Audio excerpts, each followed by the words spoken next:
बिजनौर जिलाधिकारी अंकित कुमार अग्रवाल और पुलिस अधीक्षक नीरज कुमार जादौन द्वारा आज कलेक्ट्रेट स्थित महात्मा विदुर सभागार में लोकसभा चुनाव 2024 को लेकर एक प्रेस वार्ता का आयोजन किया गया। अगर वो डिस्प्ले में परीक्षा नहीं मिलती है तो फिर पुलिस वो काम नहीं करेगी। जो साइजों में सब कुछ लिखा जा रहा है कि भाई कब से वो परीक्षा मिली वो देना अलाउड नहीं होगा और उसको जब वो अच्छे से कार्रवाई करेंगे जो धन्यवाद। कितनी बुक के साथ है उसको आप एक बार पढ़ लीजिए। सुनी होगी जो ईसीआई ने जो भी इलेक्शन कमीशन ने जो भी निर्धारित किए हैं उसी नियम तहत कानून के तहत ये चुनाव संपादित कराया जाएगा। हम लोगों का जो चुनाव है अपने जनपद के तीन लोकसभा हमारे यहाँ पड़ती है। एक पूरी तरह से है नगीना और दो आंशिक है बिजनौर और मुरादाबाद। तीनों ही का डेट एक ही है। एक ही फेज में हमारे यहाँ 60 विधानसभाओं के चुनाव होने हैं जो फर्स्ट फेज में होना है। जितनी भी चुनाव से संबंधित मुख्य तैयारियां हैं जैसे ईवीएम की तैयारी है वो पहले से हम लोग कर रहे थे। एफएलसी हमारी हो चुकी है। ईवीएम की हम लोग पूरी तैयारी कर चुके हैं। जो पोलिंग पार्टी जिनकी ड्यूटी लगेगी उनको हम लोग चिन्हित कर चुके हैं। अब हम लोग अगले दो से 3 दिन में रैंडमाइजेशन कर लेंगे और जो भी ड्यूटीज लगनी है वो सभी पोलिंग पार्टीज को वितरित कर दी जाएगी। इसके अलावा जो बूथ से संबंधित तैयारियां होनी थी जितने हमारे 3000 के आसपास बूथ है 3014 उसको हम लोग पूरी तरह से वो तैयार कर लिए गए। सभी जगह जो आवश्यक सुविधाएं ईएमएफ से संबंधित होनी चाहिए वो सभी जगह उपलब्ध है। इसके अलावा जो समय समय पे हमारा जो इलेक्टोरल रोल रिवीजन की कार्रवाई हुई वो सही तरीके से की गई है। उसमें सभी पॉलिटिकल पार्टीज को हम लोगों ने सूचना भी दी है। अब वोट बनने का काम और घटने का काम जैसा एडीएम साहब ने बताया फॉर्म 7 और 8 अब रिसीव नहीं किया जाएगा। आज जैसे ही नोटिफिकेशन जारी होती है जैसे मतलब चुनाव की घोषणा होती है फॉर्म 7 और 8 लेने बंद हो जाते हैं। अब हम लोग कोई भी फॉर्म 7 और 8 नहीं लेंगे और फॉर्म 6 10 दिन पहले तक लिया जाता है मतलब 18 तारीख तक कल तक हम लोग फॉर्म 6 लेंगे वो आखिरी दिन होगा। इसके अलावा जो अन्य तैयारियां जो भी हम लोग के फोर्स डिप्लॉयमेंट होने हैं क्रिटिकल वल्नरेबल बूथ का चिन्हांकन होना है वो भी हम लोग कर चुके हैं। जो हमारी विभिन्न टीम्स बननी है flying squad static surveillance team video surveillance team video viewing team ये सब टीमों की ड्यूटी हम लोग ऑलरेडी इशू कर चुके हैं। जो हमारा 24 घंटे जो कंट्रोल रूम चलेगा 24/7 उसकी भी ड्यूटी लगा ली गई है। 8-8 घंटे के शिफ्ट में हम लोगों ने ड्यूटी लगा ली है। जितने भी अन्य तैयारियां जो मैन पावर से संबंधित होनी थी वो सब चीजें कर ली गई। कुछ जो महत्वपूर्ण चीज जो एडीएम साहब और कप्तान साहब दोनों लोगों ने बताया एमसीसी अब लागू हो गई है। आज से लागू हो गई है। हम लोगों का फर्स्ट प्रायोरिटी होगा कि जहां भी एमसीसी के वायलेशन है या जहां भी पोस्टर बैनर होर्डिंग लगे हुए उन सभी को हम लोग तत्काल हटवाएं। 24 घंटे में गवर्नमेंट बिल्डिंग से और 72 घंटे में पूरी तरह से प्राइवेट बिल्डिंग में इंक्लूड करते हुए इसको हटवाया जाएगा।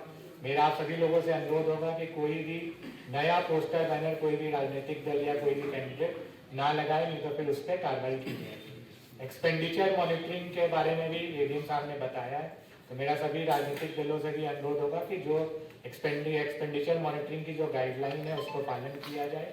कहीं से भी कोई भी कंप्लेंट अगर आप करना चाहें तो 1950 हमारा कॉल सेंटर एक्टिव है वहाँ पे आप डायल करके अपनी कंप्लेंट नोट करा सकते हैं या फिर आयोग का सी विजिल ऐप भी है। सी विजिल ऐप के माध्यम से एमसीसी वायलेशन की कंप्लेंट की जा सकती है। बाकी अन्य कंप्लेंट के लिए या हर प्रकार के कंप्लेंट के लिए 1950 नंबर रहेगा। इसके अलावा मीडिया से खास अनुरोध है कि मीडिया सर्टिफिकेशन मॉनिटरिंग कमेटी जो होती है एमसीएमसी उसका गठन कर लिया गया है। ये मुख्यतः इलेक्ट्रॉनिक मीडिया पे लागू होती है। तो इलेक्ट्रॉनिक मीडिया पे जो भी अगर आप प्रचार करें किसी भी कैंडिडेट का या पार्टी का अगर आप लोकल स्तर पे प्रचार करते हैं तो उसको आपको एमसीएमसी कमेटी से उसको प्री सर्टिफाई कराना होगा। न्यूज़पेपर के लिए प्रिंट मीडिया के लिए बस ये गाइडलाइन एक इशू होती है। गाइडलाइन आप लोग सब लोगों के पास होगी वो आप लोग देख लीजिएगा। वो गाइडलाइन के अकॉर्डिंग ही विज्ञापन छपे। उनमें विज्ञापन में ये रहता है कि वो कोई भी धार्मिक भावनाओं को आहत नहीं पहुंचाया जाएगा। किसी भी कास्ट या धर्म के नाम पे वोट नहीं मांगा जाएगा। इस तरह के गाइडलाइंस होते हैं विज्ञापन के लिए। तो मेरा प्रिंट मीडिया के साथियों से अनुरोध होगा कि उसका आप लोग पालन करिएगा। और कहीं भी आपको डाउट हो कि कोई भी चीज़ आपको पूछना है तो वो आप हम लोगों से संपर्क कर सकते हैं। एमसीएमसी की हम लोगों ने कमेटी भी गठित कर दी है। उसमें जयेंद्र जी जो डिप्टी कलेक्टर हैं वो उसके प्रभारी हैं अगर कोई भी आपको डाउट है तो आप उनसे या फिर एडीएम एफआर से आप लोग संपर्क करके वो आप समझ सकते हैं या हमसे भी आप पूछ सकते हैं। जैसा कि प्रेस कॉन्फ्रेंस से क्लियर है, मैंने चुनाव आयोग की जो प्रेस कॉन्फ्रेंस हुई तो टीमें सारी लगी हुई है और किसी भी पब्लिक प्लेस पे या सरकारी भवन पे पोस्टर्स और बैनर जो लगे हुए वो हटाया जाता है और विद इन 24 आवर्स से पूरी कार्रवाई पूरी कर ली जाएगी जैसा कि निर्देशित किया गया है। जो गाड़ियों के संबंध में डीएम साहब ने बताया कि जो 10 गाड़ियों का काफिला हो सकता है, उसमें एक कंडीशन ये है कि जो सुरक्षा के दृष्टिगत अगर कोई गाड़ियाँ लग जाती हैं जो स्पेशल प्रोडक्टी है हमारे, उनके लिए थोड़ा रिलैक्सेशन है केवल सुरक्षा की गाड़ी। उसके बाद कम से कम 100 मीटर का गैप होना चाहिए। तो अगर 100 मीटर का गैप का अनुपालन नहीं होता है तो चुनाव आयोग की क्लियर का डायरेक्शन है कि वो गाड़ियाँ सीज कर ली जाए और पूरी चुनावी प्रक्रिया में गाड़ियों का इस्तेमाल न होने दिया जाए। वो क्लियर कटे तो उसमें कोई डाउट ही नहीं। तो वो गैप का पालन करना, ब्रेक लगाना 100 मीटर एटलीस्ट 100 मीटर। तो इफेक्टिवली इसका मतलब यही है कि 10 गाड़ियों से ज़्यादा का काफिला ना। जो नामांकन की प्रक्रिया है उसमें आपको बता दिया गया कि 100 मीटर की परिधि में 3 गाड़ी अलाउड है और उसके बाद केवल 4 लोग जा सकते हैं। दोनों जो अपर जिलाधिकारी महोदय का जो कोर्ट है और डीएम साहब का जो कोर्ट है वहाँ पे नामांकन किया जाना 20 तारीख से शुरू हो 27 तारीख को लास्ट हो। रही बात जो गाड़ियों की बात है तो गाड़ियों में जो झंडे लगाने वाली बात है वो डीएम साहब ने क्लियर कर दिया, लेकिन इसके साथ ही साथ मैं चीज़ और भी कहूँगा कि मोटर व्हीकल एक्ट का अनुपालन जरूर हो। तो आचार संहिता plus enforcement of motor vehicle act, तो कई बार बड़े बड़े झंडे लेके पर चढ़े जाते हैं और काफ़ी संख्या में लोग चले जाते हैं, वो अलाउड नहीं है स्ट्रिक्टली मोटर व्हीकल एक्ट के अंतर्गत। आचार संहिता एक है, उसका इन्फोर्समेंट हम मोटर व्हीकल एक्ट के अंतर्गत कराते हैं गाड़ियों में इस तरह का कार्य करते हैं।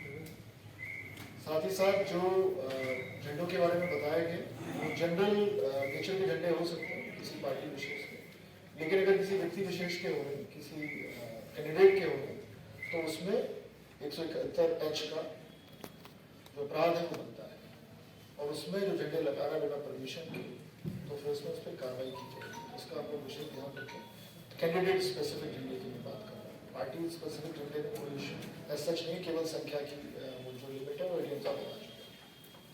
जो डिफेसमेंट की बात है तो permanent defacement is not allowed, चाहे वो पब्लिक प्रिंटिंग हो चाहे वो प्राइवेट प्रिंटिंग, मतलब जिसको मिटाया ना जा सके वो अलाउड नहीं है, तो वो कृपया करके ना हो कहीं पर भी। जो टेम्परेरी डिफेसमेंट की बात होती है जिसमें बैनर्स लगा दिए, झंडे लगा दिए, पैम्फलेट लगा दिए, जिसको चिपकाया नहीं गया तो जिसको हटाया जा सकता है वो कुछ हद तक अलाउड है, लेकिन फिर भी उसमें कंडीशंस हैं।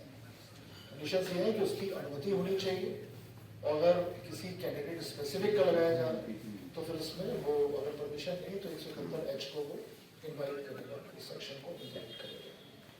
किसी धार्मिक जगह का इस्तेमाल नहीं होना है किसी भी तरह के चुनावी कैनवसिंग के लिए, किसी भी रैली के लिए, किसी भी सभा के लिए, इसको हमें बिल्कुल देखना इस चीज़ को, और ना ही किसी धार्मिक स्थल पर भी पॉलिटिकल झंडा लगना चाहिए।